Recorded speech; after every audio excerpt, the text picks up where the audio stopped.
요한복음 4장 27절부터 42절까지 교독하겠습니다. 요한복음 4장 27절부터 42절, 27절부터 교독합니다. 이때 제자들이 돌아와서 예수께서 여자와 말씀하시는 것을 이상히 여겼으나 무엇을 구하시나이까? 어찌하여 그와 말씀하시나이까? 묻는 자가 없더라.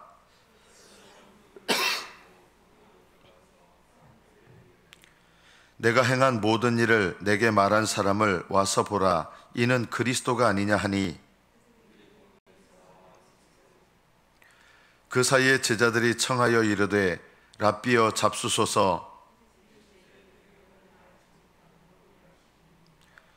제자들이 서로 말하되 누가 잡수실 것을 갖다 드렸는가 하니,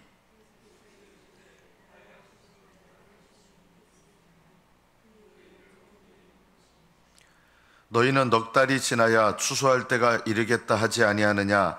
그러나 나는 너희에게 이르노니 너희 눈을 들어 밭을 보라. 희어져 추수하게 되었도다.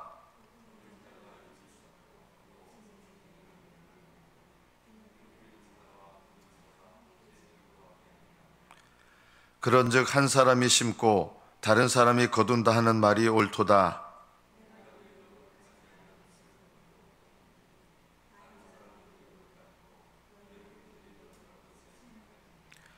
여자의 말이 내가 행한 모든 것을 그가 내게 말하였다 증언하므로 그 동네 중에 많은 사마리아인이 예수를 믿는지라.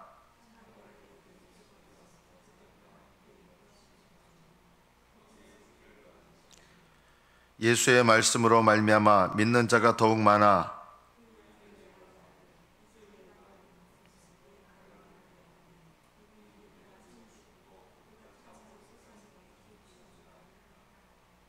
여기까지 받들어 읽겠습니다.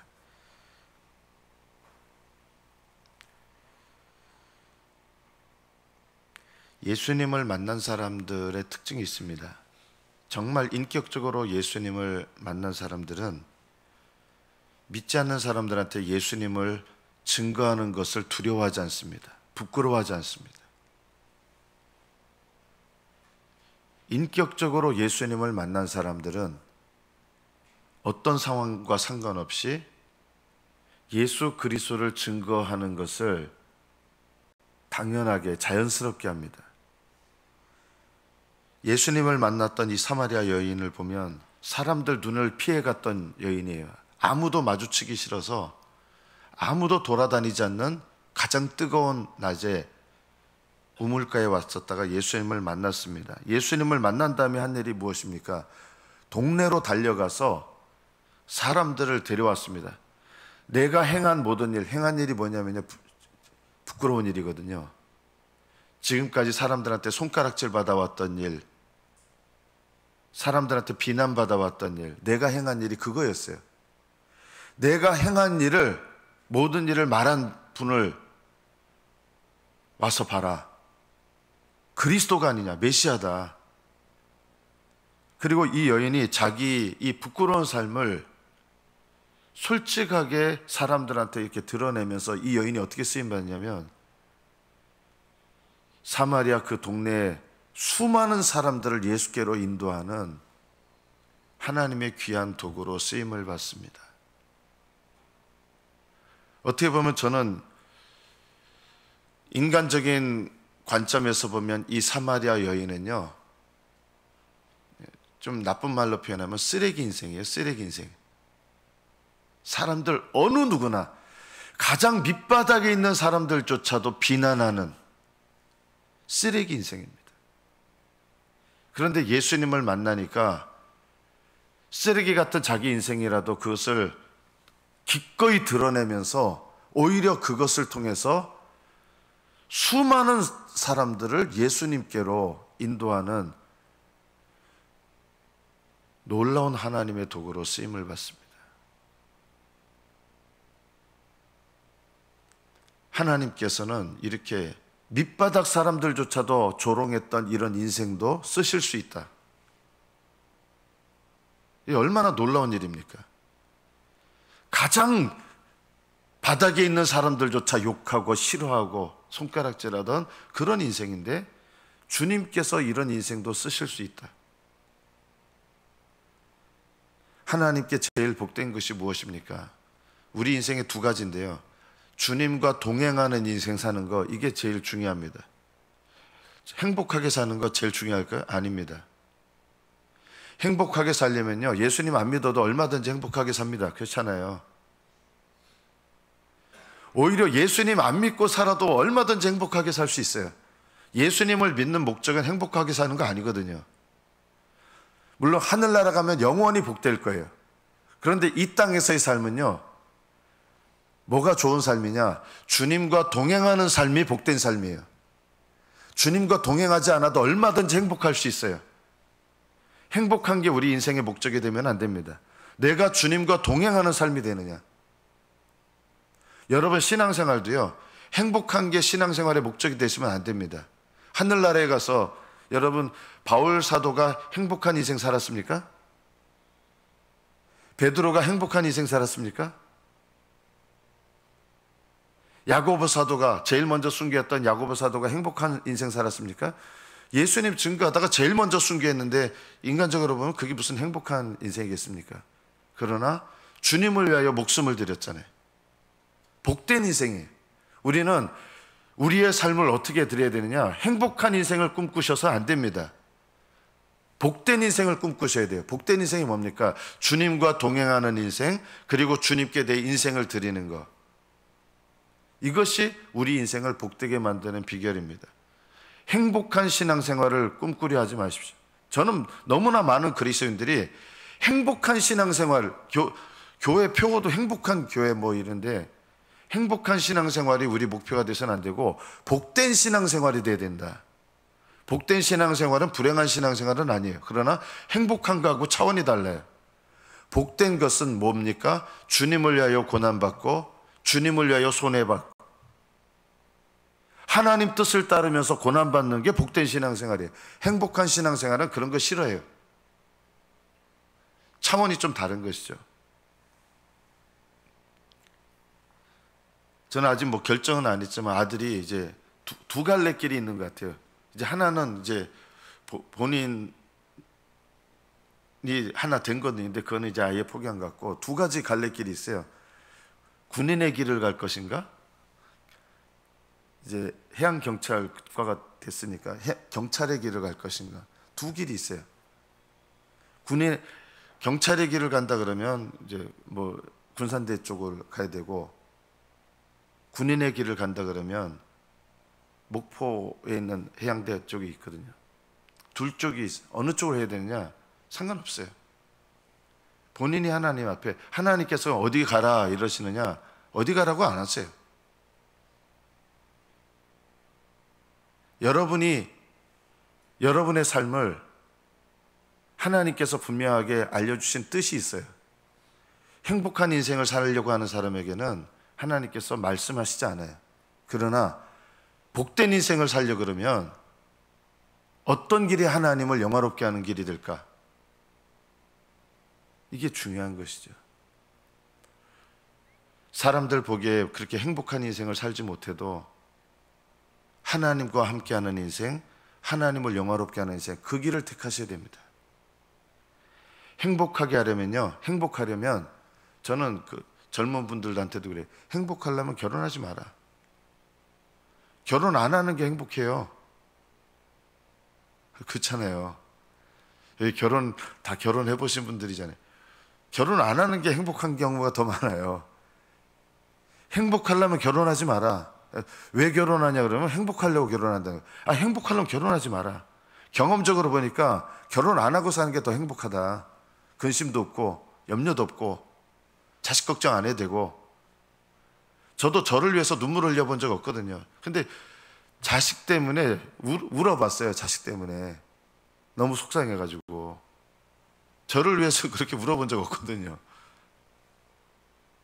행복하려면 혼자 살아라. 그러나 거룩한 삶을 산다 그러면 결혼하는 것이 더 낫다.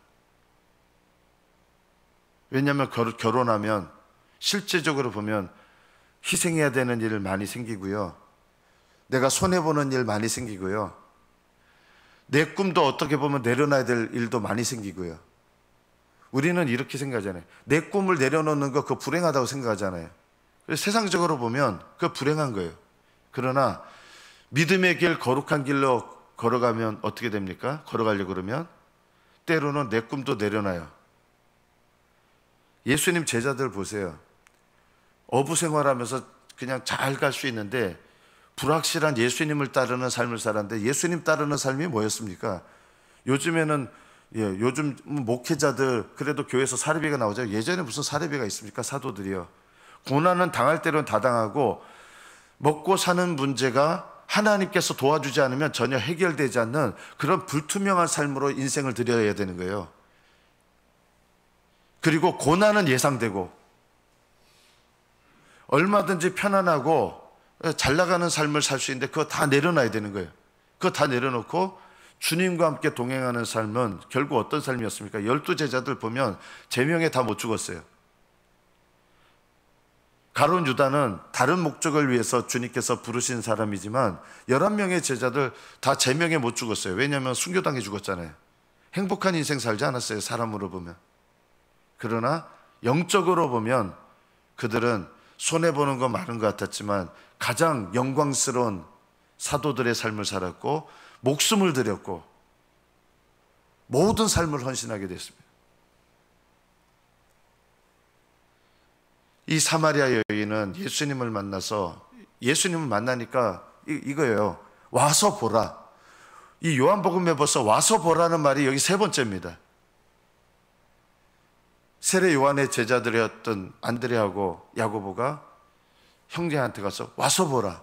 그리고 빌립이라는 분이 예수님 만나고 나니까 바돌로메한테 와서 보라. 오늘도 이 여자가 예수님 만나니까 와서 보라. 왜 와서 보라 그럽니까? 예수님을 만나니까 예수님께로 인도하는 거예요. 예수님을 만난 사람들은요, 세상적으로 학식이 많은 사람들이 전도하는 거 아니더라고요. 똑똑하다고 전도하는 거 아니고요. 높은 위치에 올라간다고 전도하는 거 아니더라. 누가 전도하느냐? 예수님을 인격적으로 만난 사람들이 와서 보라 하는 거예요. 예수님을 이렇게 설명하는 게 아니라 인격으로 만난 사람들은 예수님께로 인도하는 거예요. 예수님을 만난 사람들이 예수님께로 인도한다. 저는 이 사마리아 여인 나중에 하늘나라 가서 보게 되겠지만 이 사마리아 여인은 어떻게 보면요, 자신의 이 살아왔던 부끄러운 삶, 내가 행한 모든 일을 말한 분을 와서 보라. 이는 메시아가 아니냐 하면서 이 메시아에게 사람들을 이끌어오는 거예요. 저는 얼마나 이게 아름답고 놀라운 일인가. 평생 동안 단 한 명도 예수께로 다른 사람을 인도하지 못한 분도 많거든요. 예수님을 믿긴 하지만. 저는 하늘나라에서 가장 위대한 일 중에 하나가 영혼들을 주님께로 인도하는 거 얼마나 중요한 일입니까? 저도 이제 우리 교회에 제 아들을 놓고 2가지 갈림길에서 네가 정해라. 네가 군인이 될 거냐 경찰이 될 거냐, 평생 군인이 될 거냐 평생 경찰이 될 거냐. 그거 하면서 하나님께서 저에게도 너도 정해라. 제 아들에게 해야 될 일을 통해서 하나님께서 저에게 말씀하시기, 너는 목사로서 네가 섬기는 교회가 어떤 교회의 모습이 되기를 원하냐, 그냥 어디나 있는 그런 교회의 모습이 되기를 원하느냐, 그냥 사람들 비나 맞추고 행복하게 하고, 아니면 정말 진리를 전해서 이 시대에 하나님께서 원하시는 진리를 전하고 그걸 전하려고 그러면 사람들한테 배척도 받을 수 있다. 사람들조차 별로 좋아하지 않는 길을 전해야 되니까. 회개의 말씀을 전하면 성도들이 안 좋아해요. 박영선 목사님이라고 하는 제가 존경하는 목사님 중에 한 분이 계시는데, 이분이 이제 은퇴하셨어요. 남포교회 아주 큰 교회를 이렇게 하셨던 분인데, 이분은 이렇게 거룩함, 성화에 대해서 말씀을 많이 하시거든요. 그러니까 책망도 하게 되죠. 그럼 사모님이 아유 여보, 성도들 복 받는 얘기 좀 많이 하시라고. 복 받는 얘기 하면요 좋아하죠. 죄를 깨닫고 회개하라는 얘기하면 누가 좋아합니까? 하나님께서 너는 어떤 교회를 원하느냐, 이 시대에 복 받는다고 하는 교회는 많은 종들이 이미 하고, 그래서 제가 틀렸다고 하고 싶진 않아요. 많은 종들이 이미 하고 있고, 이 시대에 하나님께서 원하시는 말씀이 뭐냐면 죄를 깨닫게 하고 회개케 하는 메시지를 전하는 교회도 있어야 되지 않겠습니까? 성도들 그거 별로 안 좋아하거든요. 회개하라 회개하라 한 말씀을 누가 좋아하겠습니까? 그러나 성도들의 영혼을 정말 복되게 하는 교회도 있어야 되지 않겠습니까? 그런 목사도 있어야 되지 않겠습니까? 저도 목사로서 인간적으로 보면 교회가 성도들 막 부흥하는 그런 교회, 성도들 많은 교회에서 사역하고 싶고 그런 마음이 있어요. 너는 그런 교회를 하고 싶으냐? 뭐 그게 잘못된 건 아니죠. 제 아들에게 너 경찰 할 거냐? 어떤 게 옳으냐? 뭐 그건 아니에요. 둘 다 하나님께서 허락하신 길일 수 있는데 저에게 원하시는 하나님의 길을 따라야 되는 거죠. 저에게 원하시는 거. 예수님께서 이 사마리아 여인하고 이야기를 나누는데 이상하게 여긴 거예요. 왜냐하면 예수님 제자들은 예수님이 이방인보다 더 싫어하는 사마리아 여자하고 이야기를 나누시는데 이 이스라엘 사람들은 이방인과 이렇게 교제 나누는 것도 죄라고 생각하던 그런 시대였거든요. 그런데 예수님이 뭘 하는지 알고 있었어요. 이거 전도하시는 거예요. 제자들이 몰랐겠습니까? 왜 이방인을 전도하시려고 그러지? 이런 생각을 갖고 있는 거예요. 예수님은 유대인뿐만 아니라 이방인도 모든 사람들에게 복음을 증거하러 이 땅에 오신 분이거든요. 그래서 사람들은 이해하지 못하는 거예요. 왜 이방인에게 복음을 전하지? 그것도 이방인 여자한테. 예수님을 잘 모르는 거죠, 아직. 예수님께서 제자들이 음식을 준비해서 가져왔습니다. 그러니까 잡수소서 하니까 나에게는 너희가 알지 못하는 먹을 양식이 있느니라. 먹을 양식이 뭡니까? 하나님 뜻에 순종하는 거. 그래서 내 영혼이 하나님 뜻에 순종하는 그 은혜로 내 영혼이 가득한 거. 이게 먹을 양식이에요. 하나님 주시는 은혜. 아버지께서 내게 원하시는 뜻을 내가 순종하는 거. 하나님께서 나에게 하라고 하신 일을 하는 거. 예수님께서 십자가로 가시니까 베드로가 이렇게 얘기했습니다. 그거 하지 마세요. 꾸짖었습니다. 베드로가 예수님을 책망합니다. 성경에서는 원어가 그렇게 돼 있어요. 그렇게 하지 마세요. 그런 쓸데없는 말 하지 마세요. 인자가 예루살렘에 가서 고난을 받고 십자가에 못 박혀 죽고 3일 만에 살아나야 하리라. 그러니까 베드로가 그 얘기를 듣고 할렐루야 한 게 아니라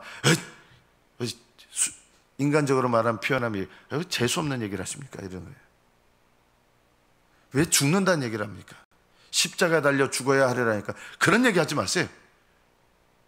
이렇게 꾸짖었습니다. 그러나 예수님의 일은 뭡니까? 아버지께서 자기에게 맡기신 일이 뭐예요? 십자가에 하나님의 말씀을 온전히 이루는 것과 또 하나가 우리의 죄를 담당하시고 십자가에서 돌아가시는 일이었습니다. 제자들이 이해를 못하는 것이죠. 나를 보내신 이의 뜻을 행하며, 내 양식은 나를 보내신 이의 뜻을 행하며 그의 일을, 아버지께서 나에게 맡기신 일을 온전히란 말은 끝까지라는 뜻이에요. 끝까지 이루는 이것이니라. 너희는 넉 달이 지나야 추수할 때가 이르렀다 하지 않느냐? 이스라엘은 아직 이제 추수하려면 넉 달이 더 있어야 되는 거예요. 그런데 나는 너희한테 말한다. 밭을 보라. 희어져 추수할 때가 됐다. 영적인 추수할 때가 됐다는 거예요. 사람들이 이 사마리아 여인 때문에 막 메시아를 보겠다고 몰려오기 시작한 거예요. 추수할 때가 됐다. 그러면서 이런 말씀을 하십니다. 거두는 자가 이미 삭도 받고 영생에 이르는 열매를 얻었으니 이는 뿌리는 자와 거두는 자가 함께 즐거워하게 하려니라. 지금은 거둘 때인데 이것도 누가 이미 다 뿌렸다는 거예요. 누가 뿌렸어요? 사마리아 여인이 뿌렸어요. 거두는 건 제자들이 거둘 거예요. 그러나 뿌린 건 누가 거둬요? 뿌린 건 누구예요? 사마리아 여인이 자기 부끄러운 삶을 오픈하면서 내가 행한 모든 일을 말한 분을 봐라. 와서 보라. 이는 그리스도가 아니냐 하면서 사마리아 여인이 뿌린 거예요. 거두는 건 제자들이 거두죠. 하늘나라 가면 똑같이 상을 받아요. 뿌린 자도 여러분 복음을 전해서 성령 안에서 전해서 당장 예수님 안 믿는다 할지라도 여러분은 뿌린 일에 순종하는 거예요. 그래서 아무리 복음 전해도 믿는 사람 없습니다, 그런 것 때문에 낙심하지 마세요. 포기하지 마시고 낙심하지 마시고 복음 전하셔야 돼요. 여러분의 인생 가운데 제일 중요한 일 중에 하나가 우리에게 맡기신 일이 뭡니까? 내 영혼을 향해서는 거룩함을 이루어가는 거라면 내 사명은 뭐냐면 예수님 복음 증거하는 거거든요. 뿌리는 일을 하셔야 됩니다. 거두는 일도 하셔야 됩니다. 뿌리는 자나 거두는 자나 함께 즐거워하게 하려매라. 한 사람이 심고 거두는 건 다른 사람이 거둬요. 그러나 심는 자는 당장 자기가 거두지 않아도 하나님께서 복되게 하십니다. 저는 지금까지 제가 예수님 스스로 믿었다고 생각하는데, 그 믿음을 갖기까지 제가 중학교 때 저한테 예수 믿으라고 전했던 김영선이라고 하는 친구가 있었거든요. 중학교 2학년 때. 그 친구의 영향도 있었어요. 처음에는 그 친구 때문에 나는 불교 믿는다고, 부처님 믿는다고 하면서 이렇게 했지만, 그 친구가 복음 전한 그 영향 때문에 예수님에 대해서도 이렇게 빗장문이 조금 열렸던 그런 기억이 있어요. 한 사람이 심고 다른 사람이 거둔다는 말이 옳도다. 내가 너희로 노력하지 않은 것을 거두러 보내었노니. 오늘 전했는데 이렇게 예수님을 믿는 분도 있어요. 그거는 사실은 내가 뿌린 게 아닌데 그냥 나는 인도한 거예요. 그 전에 뭐가 있었느냐? 하나님께서 복음을 받아들이도록 다 역사하시고 인도하신 과정이 분명히 있었다. 우리는 하나님 앞에 내가 이 복음을 위해서 쓰임받는 것이 내 인생의 가장 중요한 사명이라는 것을 깨달아야 됩니다. 말씀을 맺습니다. 저는 여러분의 인생을 이제 하나님께서 나중에 심판대에서 다 보여주실 텐데, 행복하게 신앙생활 하냐? 저는 그거보다 복되게 신앙생활 해야 된다. 행복한 신앙생활보다 복된 신앙생활. 행복한 거와 복된 거 다릅니까? 다를 수 있습니다. 복된 신앙생활은 가난한 심령, 애통하는 심령, 온유한 심령, 의에 줄이고 목마른 심령, 화평케 하고 마음을 청결케 하고, 그리고 의를 위하여 기꺼이 핍박받고 고난받고. 이건 행복한 거 아니잖아요. 의를 위하여 핍박받고 고난받는 게 보통 그리스도인들은 그게 행복한 신앙생활이라고 안 하거든요. 그런데 하늘나라에서 가장 복된 신앙생활은 뭐냐? 예수님을 위해서 핍박받고 고난받는 게 제일 복된 생활이에요. 그거 누가 선택해야 됩니까? 여러분이 정하시는 거예요. 행복한 신앙생활을 꿈꿀 건가? 복된 신앙생활을 꿈꿀 건가? 하나님께서 강제로 하지 않습니다. 여러분 앞에 두 길이 있는데 나는 복된 신앙생활을 해야 되겠다, 이 결심을 하시고 하나님 따라가셔야 돼요. 여러분의 삶 속에서 그냥 성령님께서 인도하시는 길은요, 복된 신앙생활이에요.